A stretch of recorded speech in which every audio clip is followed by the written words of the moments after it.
Welcome to episode 46 of Stageworthy. I'm your host, Phil Rickaby. Stageworthy is a podcast about people in Canadian theatre, featuring conversations with actors, directors, playwrights, stage managers, producers, and more. If you'd like to be a guest on Stageworthy or just want to drop me a line, you can find Stageworthy on Facebook and Twitter at StageworthyPod, and you can find the website at stageworthypodcast.com. If you enjoy the podcast, I hope you'll subscribe on iTunes or Google Music or whatever podcast app you use, and consider leaving a comment or rating. Jonny Sun is an MIT PhD candidate, the man behind the hilarious @JonnySun Twitter account, and a playwright whose work has been performed in both Canada and the US. His play, Dead End, is now playing at the Factory Theatre, produced by Theatre Lab.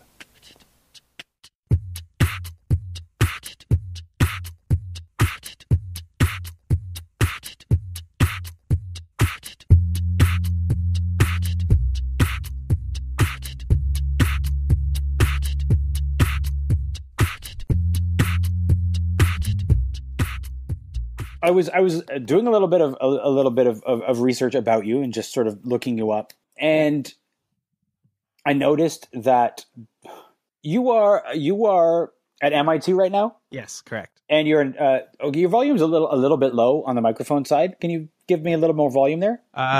Yeah. Let me just get closer. Is that better? That's much better. Okay, great. Thank you. So, I mean, I know I talk to a lot of people who are.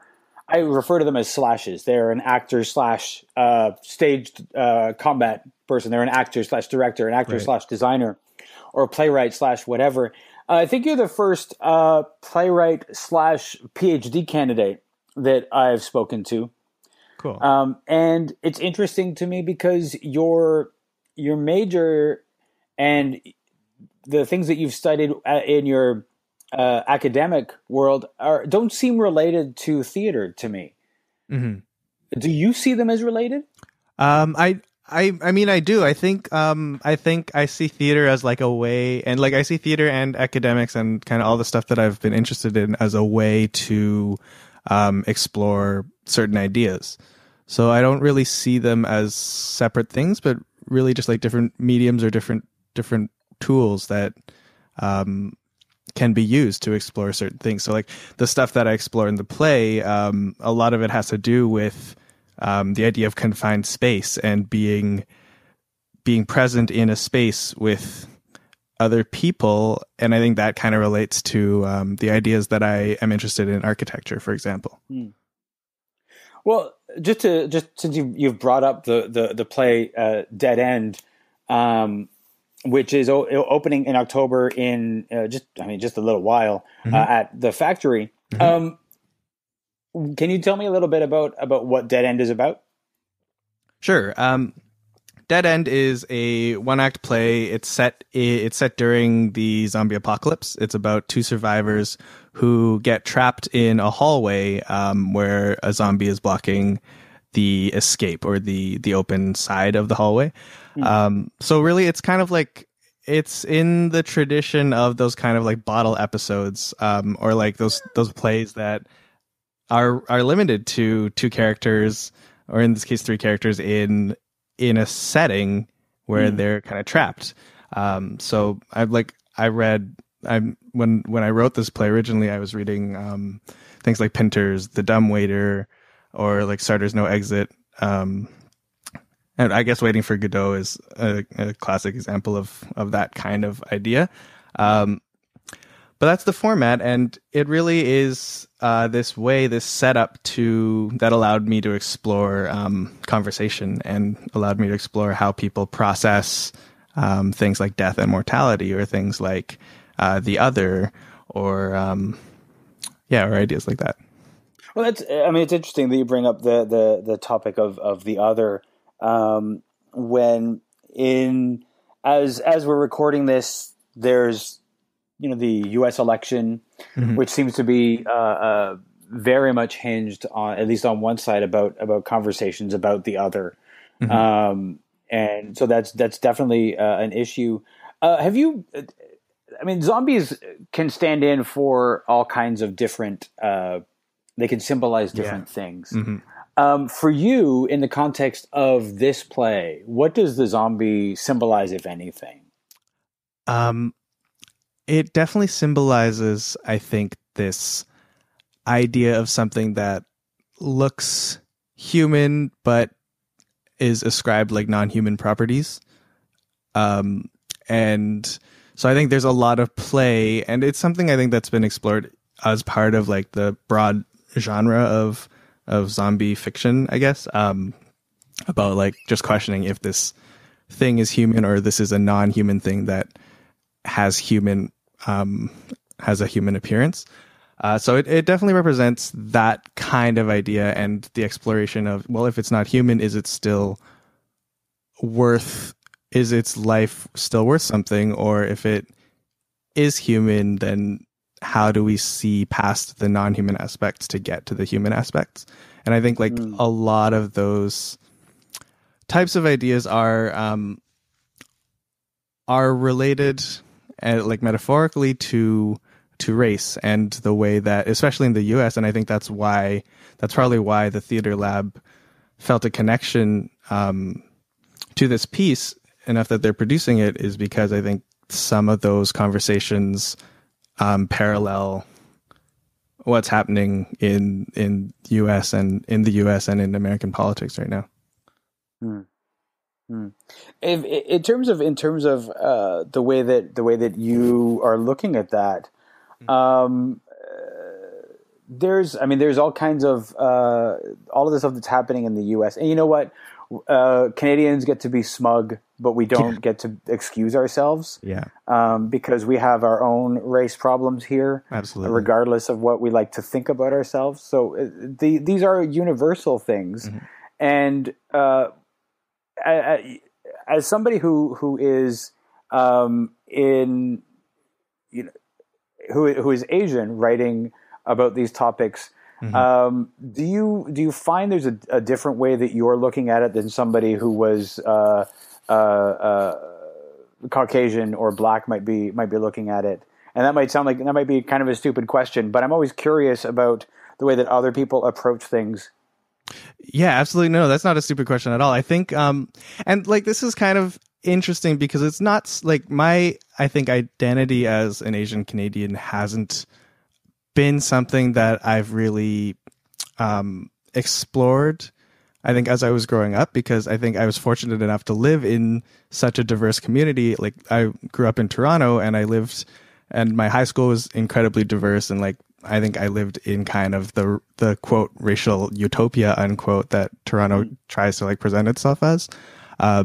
So I didn't really have to grapple with kind of my identity as an Asian Canadian until really I moved to the US, and that's when I think I started becoming more aware of race, and especially the way that Americans talk about race, I think, is very different to the way Canadians talk about it.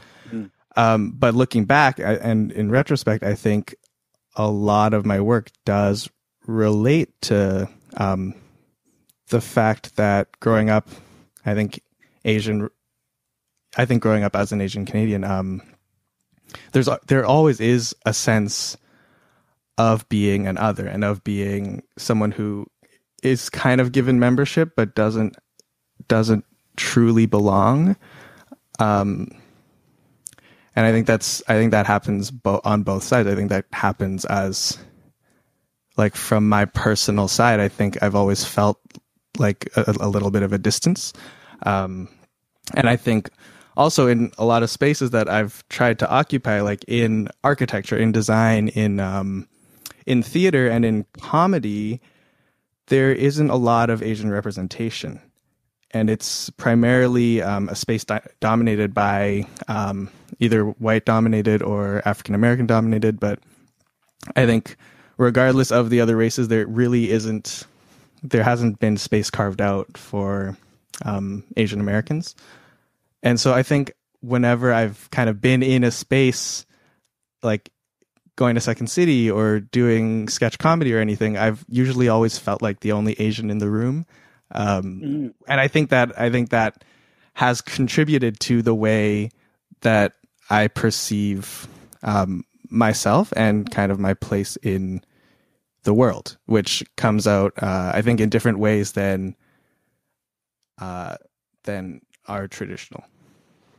Well, it's interesting because you were saying about, when you go to Second City and you felt like the only Asian in the room. I mean, were you? For the most part? I mean, I think so. I mean, it's yeah. yeah, but the other thing is like it's also like that's also strange, right? Because I think again, being in Toronto, I would definitely say I was always the only Asian male in the room, and I think that's also an important distinction. Yeah. Because I definitely had there were a few classmates of mine who were Asian women. Okay. Yeah. But I think like the Asian male, the representation of Asian males, I think is I think complicated in Western culture. Yeah, I think so. And I think it's definitely been kind of stigmatized, and there's a lot of, I think, stuff ingrained in society in the way that people perceive Asian males that definitely, I think, increases that distance.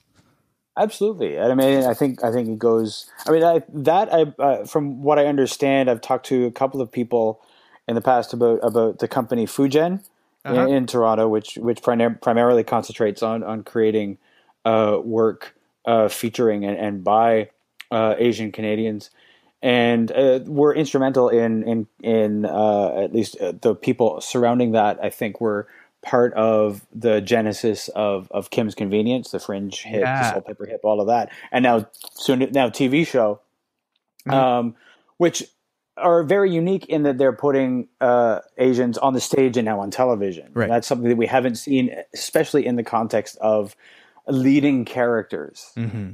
Yeah, absolutely. I think I was actually going to bring up Kim's Convenience because I love like the Fringe Festival in Toronto and like the Fringe community. And when I saw Kim's Convenience, like my world changed. I think because it was the first. Like I remember walking out of that show just like bawling, because like just crying like a mess, because it was the first time that I saw something resembling like my life and my experiences on stage, and really given the focus and studied with nuance. And I think Ins Choi did was just a huge inspiration. So definitely, I mean, I think a lot of people walked out of the theater, especially at that Fringe Festival, because I saw it there, crying just for different reasons. I mean, the script is really good, but I left weeping. And I will say that, one of the cliches that I see in theater, and I've worked in large theaters just as an usher and watching audiences, the standing ovation no longer has any meaning. But at that performance that I was at, that standing ovation had meaning because it was spontaneous. Right. Nobody thought about it. It wasn't, this is the point where we stand up. Everybody was on their feet because it deserved it. Yeah, absolutely. When did you start? I mean, there's so many facets of that I kind of am fascinated by about your story, in that you are academic, you are an academic, you are a playwright, you have a massive Twitter following. In terms of just the theater aspect, when did you start writing for theater? I was a drama kid in high school, and I think that's kind of the fun part of it, because I was also like the science and math kid, but my real, like the way I really, I think, identified in high school was as the drama kid, as the theater kid among all the other theater kids. And that's what got me through high school. And that kind of is how I defined myself, and how I became a person was through theater and through drama in school. And I was like in the main stage musical in grade 12, and that was a hugely like formative year for me. And so I've always kind of seen myself more as like a drama kid or as an arts kid who has somehow infiltrated the academic world, as opposed to the other way around, as opposed to the way I think that my resume kind of presents me as. So I mean, like I think it's kind of hard to answer that question, because I think it's so ingrained in how I see myself. Like when I went to engineering school for my bachelor's at U of T, I was in the engineering science program. I kind of saw that I mean, I definitely saw that as, okay, I'm going to do this engineering thing on the side while I try to find a way to do theater as well. And so while I was in school, I found the sketch. I like became part of this sketch comedy group that was done by U of T Engineering called School Night, which is just this massive production that happens every year at Hart House Theater. And through that, I got involved in improv comedy and kind of the sketch comedy community in Toronto. So I think I've always been a theater person. I started like this play was actually the first draft. I wrote it when I was 19. When I kind of wrote it in between classes and like late at night after I finished my problem sets, because I felt like it was just something that it was a part of who I was to kind of, and it was the only way I could like continue to feel connected to theater while I was busy being overwhelmed by engineering. So like that was kind of like I was compelled to write that because I felt like that was my way to like stay connected, even if it was just in my head. It's interesting that you say that, because I know lots of people I know a few people who are playwrights, and so the writing. We also have like day jobs, and so the way that we survive our day job is by every chance we get the opportunity, we write. Absolutely. And it sounds like you were doing the same thing during school, but probably with a heavier workload than those of us who are just working the day job. Right. Maybe. I do think that like that amount of pressure sometimes, unless it like breaks you, I think that pressure is productive in some ways, because it gives you like a reason to write. Like it gives you that motivation to have that creative release, or it gives you that creative energy that you can draw from. Yeah, it's almost like that kind of pressure. If you didn't write, that's what would break you. But the writing gives you the outlet. Exactly. It gives you that strength to keep going, for sure. Were you doing theater before high school, or was high school where you found the theater? High school was where I found it. It's kind of like my parents actually tried to get, like, so when I was like really young, when I was a kid, I did jazz dance.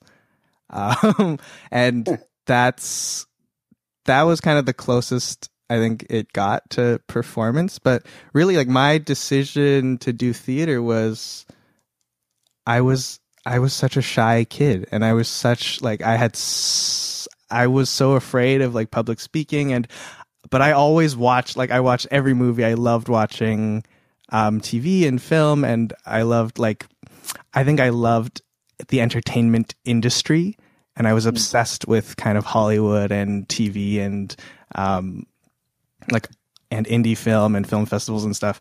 And I just thought like I had to get into this somehow. And I think starting to do drama in grade 9 was like my way of it was kind of like, I remember like signing up for class. I remember signing up for like my first drama class in grade 9, being like, this is terrifying. I'm way out of my element. Everyone's going to laugh at me.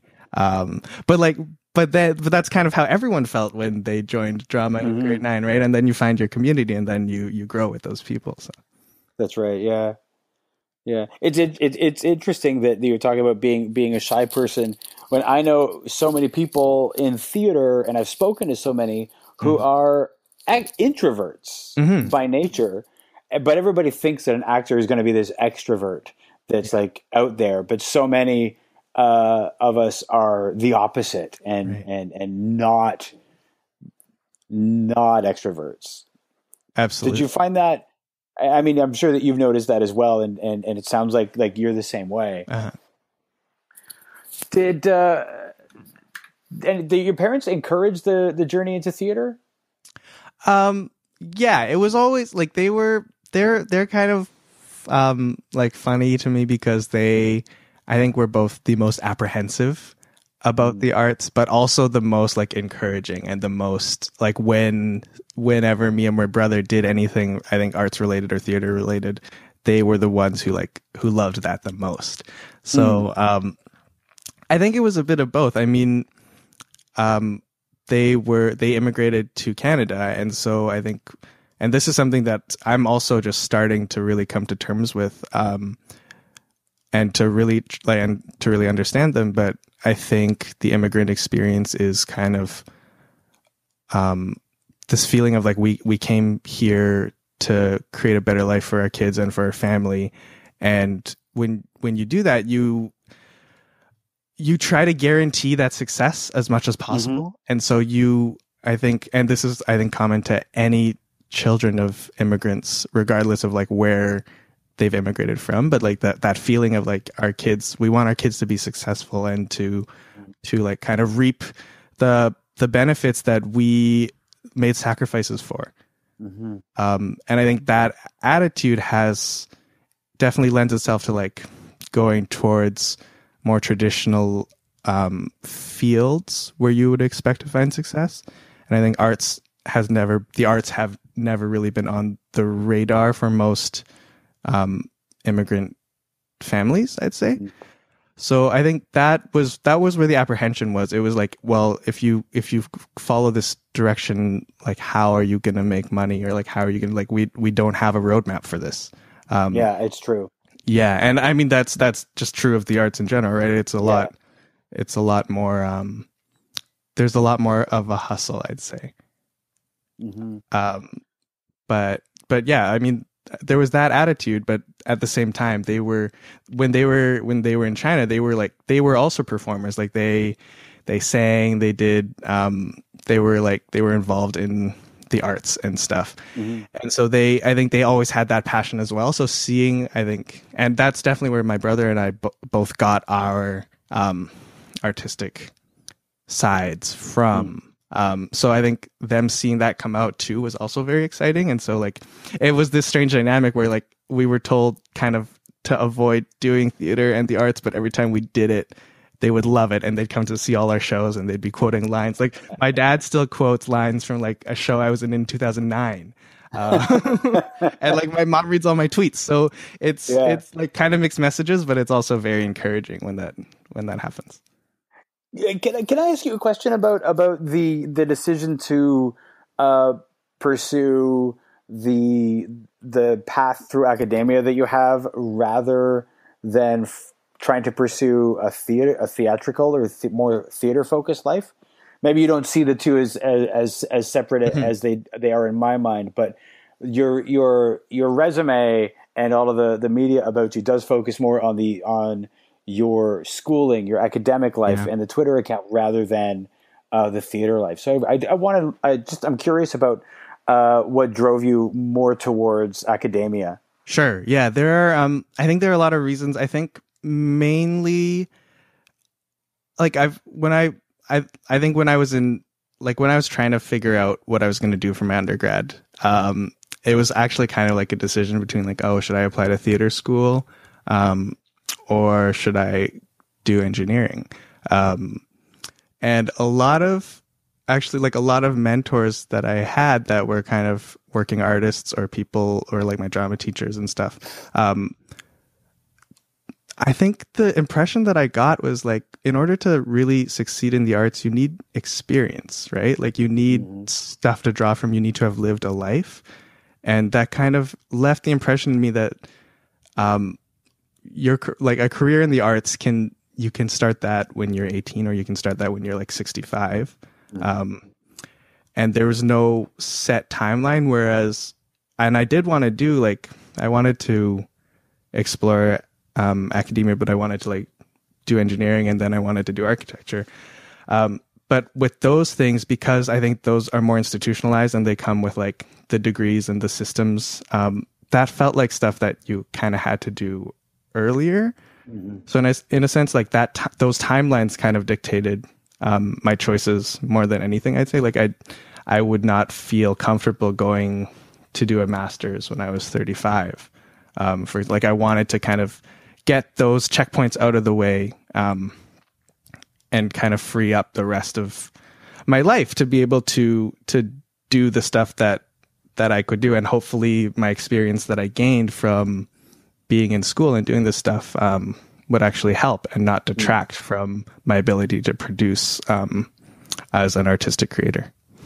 What have you learned in your academic life that you feel like you can directly apply to the arts life? That's a good question.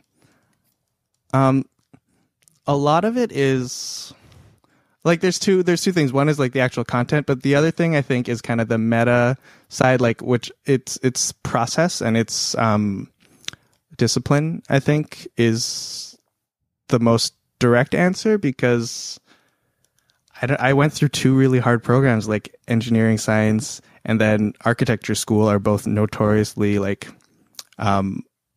destructive, I think, to the lives of their students. But I think I've kind of like learned a work ethic, and kind of like almost like a relentlessness to produce, that I think has been really helpful in letting me write and in letting me create stuff on like a schedule. And then the other thing is, I think content wise, I think I've been able to like carve my own spaces within school. And so in engineering, I was most interested in human behavior. So I was looking at simulation and like how simulation systems were designed and how human behavior was kind of ascribed to like computer systems, which I think in a way lets you see what part, like how engineers describe humans, and then you can be like, well, that's wrong.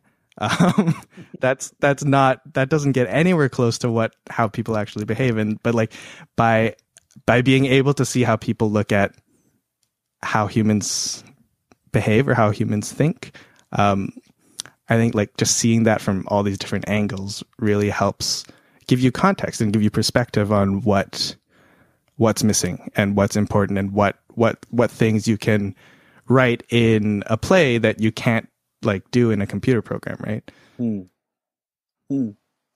It's another thing that that it sounds like you may have learned is, because you were in these two notoriously difficult programs that break people, you kind of learned what you can take. Yeah. You kind of learned how much you can put yourself through. Yeah, absolutely. Which is something that we don't often get to learn early in life. Yeah, I guess you're right. Yeah, it's it definitely puts you through a lot, and I think that it teaches. I think the best thing is it teaches you how to fail, and that's a mantra that comes up, I think, in a lot of arts, like in improv. That's the biggest mantra, is you just have to learn how to fail, and you have to go up there and fail. And definitely in school, it also, I think, if you can get through it, I think the only way you can get through it with a healthy mindset and to come out the other side having grown is to accept the fact that you're not going to be able to do everything that you wanted to do, and you're not going to be able to do it as well as you thought you would be able to. And that mentality of like, I failed like all my first midterms in my first year in engineering school. And you kind of have to just learn to accept that and let it go and move on really fast, in order to survive.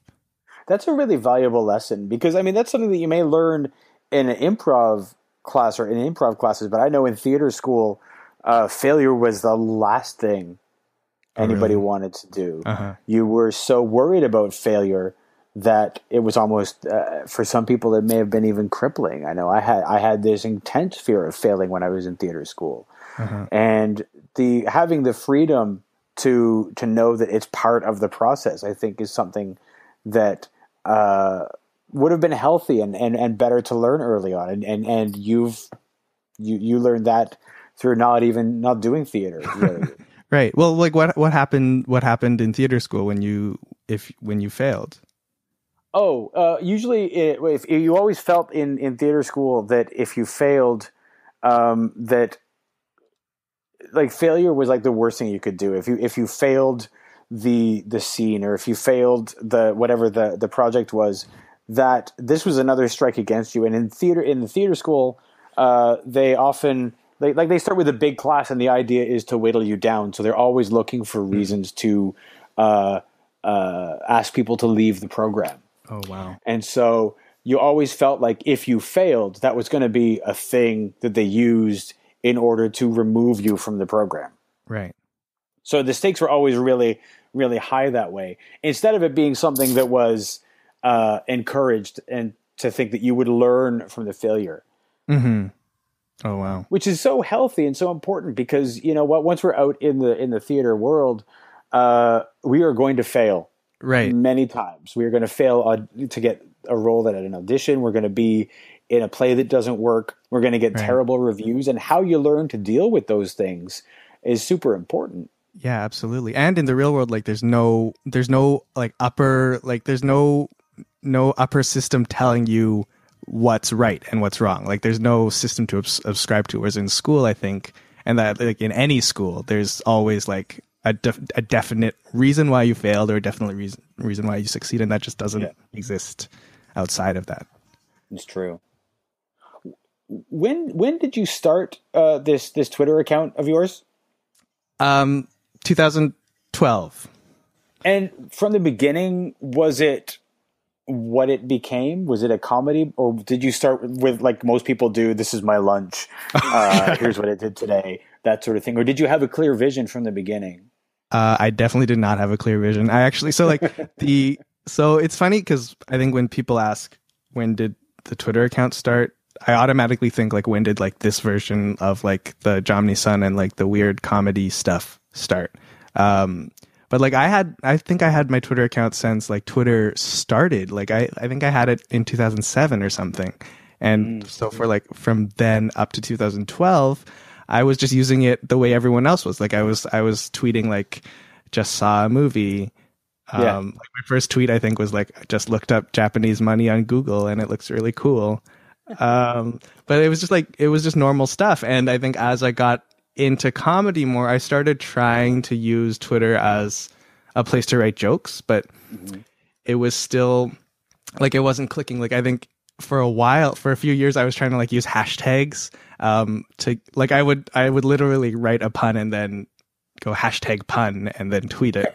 It didn't work at all. But I think around 2011 2012 that's when like on Twitter there's like a community that people have called it weird Twitter, and people within weird Twitter hate being called weird Twitter, but I'm just going to use that term because there's no other way to describe it. But around 2011, I think there started to a small kind of group of comedians or writers or poets or just random people just started tweeting like totally absurd humor and totally absurd tweets that like they blew my mind because it was just I'd never seen comedy like that before, and it was so perfect for I think the way Twitter was structured, because like the strangeness of those tweets so perfectly subverted what everyone else was doing on Twitter, which was just like tweeting about their real lives. So when you have like when you just have like the absurd situations that come up from those accounts show up like on your feed between just had a sandwich and like just saw a movie, it was just something special. And I was like, this is it. Like, I want to get into this. I want to play with this. And so that was around 2012 when I just was like, I have to be part of this. I have to start doing this. And in doing that, I had to change like the whole style and choose like a character and stuff. So in terms of the quote unquote character is, as the Twitter page says, and misspelled, an alien confused about human language. Yes. I'm not even going to try to pronounce it the way it's spelled. Oh yeah, no, please don't. I think I will break myself if I try to do that. But did you make any rules for yourself about the way that language would work for this character, or what was the idea behind the character, the alien confused about human language? Yeah, I think that description hasn't changed since 2012. And I think I chose it specifically because I didn't want it to be like alien confused about the English language. Human language to me actually just meant like figuring out how humans work. So it was more about like alien discovering emotion or aliens discovering like behavior or something. So that was like the kind of misdirect. And I think in terms of the spelling, like originally, like I think people now, I think because of the way that Twitter has gone, and because now I somehow magically have like a ton of followers, I think a lot of people kind of see my account as the one account on Twitter in that community that does the misspellings. But that wasn't like, that's just the way it's like, I think I've been cemented, but that wasn't true when I started. Like when I started, everyone was doing the misspellings. Like that was kind of the way that was one of the ways that everyone was subverting expectation, and the ways they were kind of being like, they were rejecting the norms. And so like there were so many accounts that I really looked up to that were also messing around with how, like with syntax and with structure, and with, it was kind of like weird poetry in a way. Like just like weird E.E. Cummings. If E.E. Cummings talked about like crabs and like clouds, well, I guess maybe he does, but like, but like if it was kind of like a total stylistic exercise. And I think I just picked up on that, and I think I kind of just kept going for longer than most of the other people in that community, and I think that's where I am now.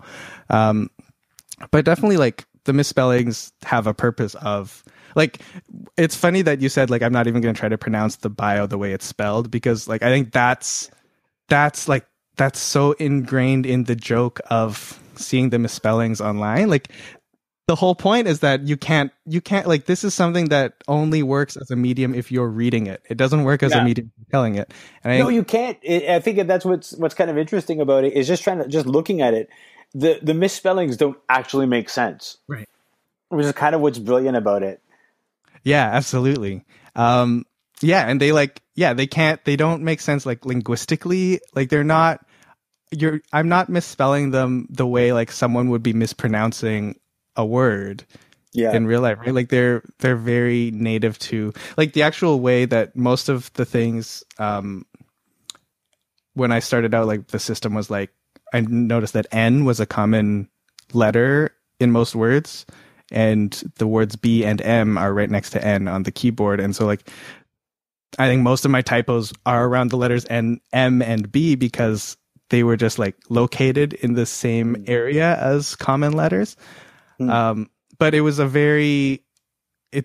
think a lot of the stuff on Twitter, when you look at how the typos are formed, they're very, they're based on like how the keyboard is set up. And so that's also like a design question.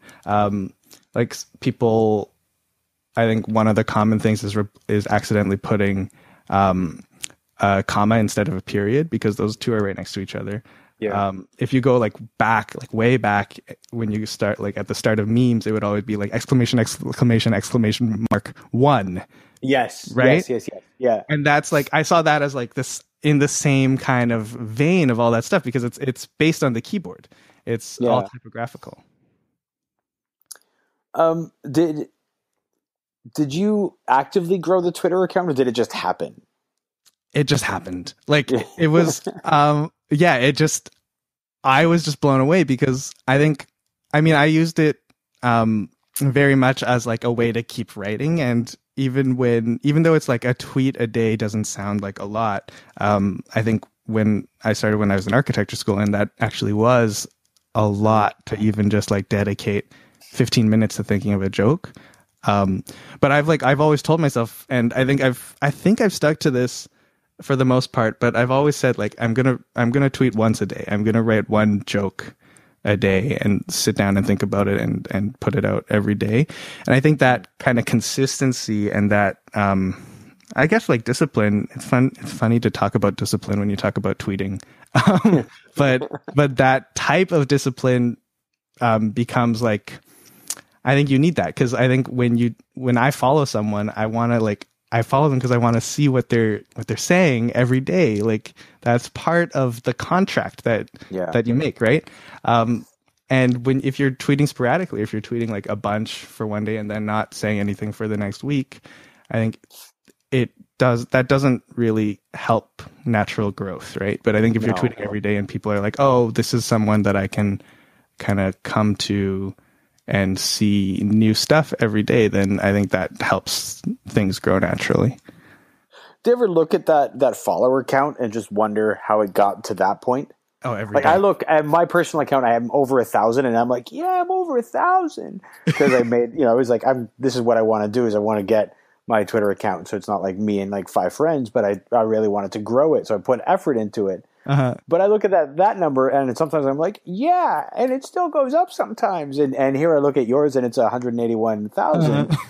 Do you look at that? Does that freak you out? Does it freak you out that the things that you put out there are going to that many people? Yes. Yeah. Almost every day I look at that number and I'm just like, what happened? Like, how did that happen? And it astounds me. And it's such a big number that, like, I think there was like a study somewhere that said after like 50,000 or something, human brains can't actually understand how much a number means. Yes. Yeah. Like, I don't have any intuitive understanding of how many 180,000 people are. No. You can't picture that many people. No. So it's kind of funny because I think at this point, like when you have 0 followers and you tweet, you're kind of like, I'm just tweeting into an empty void. And I think once you get to a certain number, it kind of feels almost the same in a very strange way, where like this is such a large mass of people that I can't actually process it. So my brain refuses to process it. So I'm just going to keep putting stuff out there the way that I always do. Yeah. It definitely, though, has made me aware of the power of anything you say when you have an audience. And I think that's something that I think everyone with an audience has some responsibility, because you don't know who's following you. You don't know like how many people are will kind of take your stuff and internalize that and stuff. So I do think there is a role and a responsibility that I have to abide by, and that I think everyone on Twitter who has that following should kind of be aware of. And so I try to be very very good about that. And I think I look up to people who do that and who are aware of that and who are very conscious of just being positive and spreading a good message. Do you get when you tweet, are the responses that come back largely positive, or do you? Because I know for me, if I get that one negative tweet, that's the one that I pay attention to. Oh yeah. Do you find that yours are weighted positive or negative, or is it down the middle, or do you not even look anymore? I still try to look. Because I think like in an academic sense, I guess part of like the magic of social media is that two-way engagement. Like it's an immediacy between like creator and audience. And so I think it's important to kind of keep up with how people are interacting with the stuff you put out. So I try to read everything. But I think you're absolutely right. Like it definitely skews positive for me. And I'm very grateful for that. But even if there's like one negative comment in like 50 positive comments, that's the one that will like upset me. Like if I wake up and I see that, it'll ruin my day. But that's just human nature, right? That is human nature, and it's ridiculous. It's kind of ridiculous that that's where our brains go. That all of the positive responses that we get, the negative ones are the ones that we see. I've had positive reviews and I've had negative reviews of things that I've done, and I could not remember a line of a positive review, but I can remember the negative reviews in so much vivid detail. Oh gosh, yeah. That those are the things that I like. I can recall those. Other times I could say, "Oh, I remember, I got a good review from that newspaper." But the bad ones, I could almost recite like poetry. Oh gosh, yeah. And you knew who wrote it. You knew like which platform put it out. Like you knew everything. You knew like the date and the time. I knew the date and time. I remember the reviewer's name. It's like I can like pick it out. You know. Oh gosh. In terms of Dead End, just to bring it back to that, how did you connect with Theater Lab? Theater Lab. So this is kind of a great. I'm very grateful for the way things turned out, because Theater Lab put out a call because they did a festival of readings called the First Sight Festival in November of 2015. And I think they just put out a general call for plays that have not yet been produced to do this reading festival. And I was in Boston at the time, and one of my good friends, Kevin Vidal, who used to be a Second City main stager, and I think he's kind of all around the comedy community now, is my really close friend, and I grew up with him, and we went to the same high school, and we've always been really close. And he saw this listing, and he said, "You should submit this play. Let's submit this together. I'll read for one part, and we'll do the play." And that's what we did. And the Theater Lab accepted it for the festival. And then I think they just liked it so much, or they found some sort of connection to it, that they contacted me after and said, "Hey, let's stage this. Let's do a real production of this." So it was very, a lot of things kind of happened in the right way for this to have happened. Yeah. So they're phenomenal. They're such a great group of people, and very professional, and very smart and sharp and brilliant. You have an excellent cast. Just looking at the cast list, I mean, Chris from Peter and Chris, for one thing. Oh yeah, that cat caught my attention right away, because I love the work that Peter and Chris do, and the stuff that Christian Smith and Caradwin have done. It just really sort of jumps out. It just looks like it's going to be a really great show.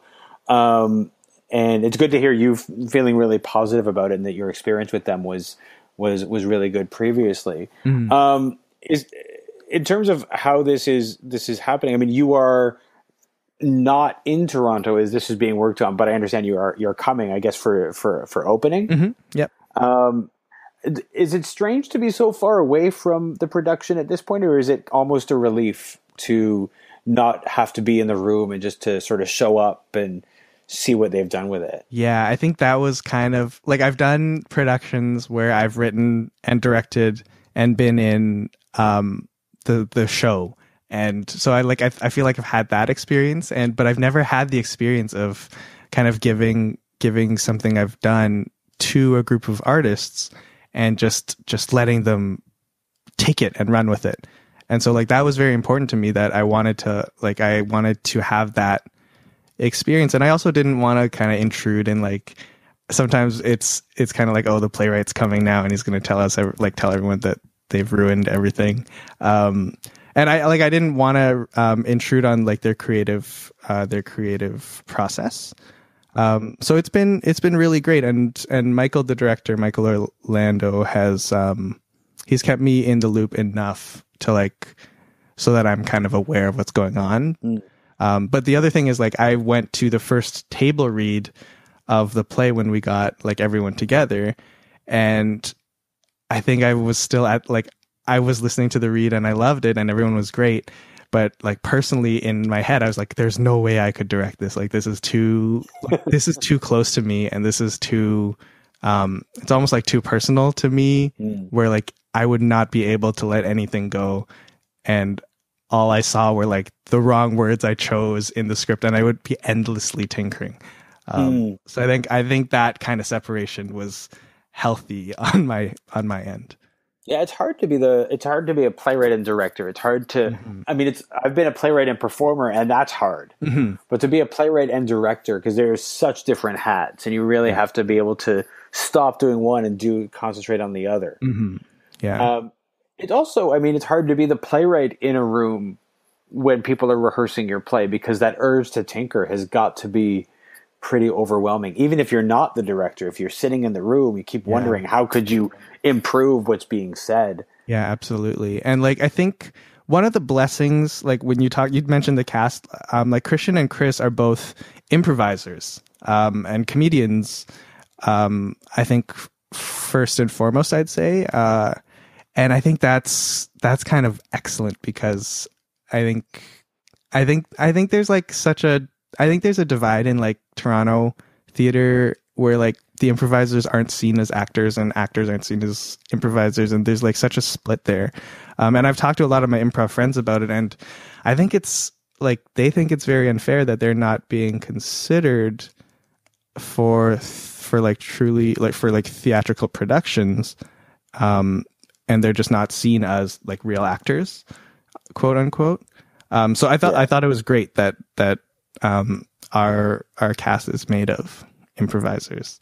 And yeah, absolutely. And I think I mean, I agree that it is not fair that, improvisers are not considered, quote unquote, real actors, because there's so much talent, in the people who are improvising, and so much, creativity. But I mean, every scene has its own, cliques and foibles, and it's hard to break from one to the other. There's always resentments between them. But man, I've seen some really talented people in the comedy and improv world, like the guys from Sex T-Rex and Peter and Chris and all those people. So it's really great that this show is coming together like that, and that the show, which is a comedy, but it sounds like it deals with not just with some serious issues as well as the comedic ones. Yeah, it does. I think the premise starts, and like, this is my favorite type of like comedy, is when the premise starts kind of fun, and then it just like unfolds and unpacks, and it becomes not comedy, basically. No, I love that. I love when you can like draw people in with a comedic premise and then surprise them with something serious that they weren't quite expecting when they walked in. Yeah, to be able to give them that shock, that twist when you thought this was going to be a light comedy, and now they get into something serious, which is awesome. Yeah, and I think like comedy has such a tool, like it has such a power to, I think, bring people in and to engage. And I think that's kind of what we're seeing in a lot of like comedy just in general today, where there's a lot more blurring between the lines of like what is strictly comedy and what's strictly drama, or what is comedy and what's like a human story. And I think my favorite comedians working today are the ones who are using comedy as a way in, as an entry point to get to be able to talk about the more human stuff. Absolutely. Yeah. Absolutely. Well, I think I'm at the point where I'm going to have to let you go, just so that you can make your class. So I want to thank you for talking with me today. This has been a lot of fun.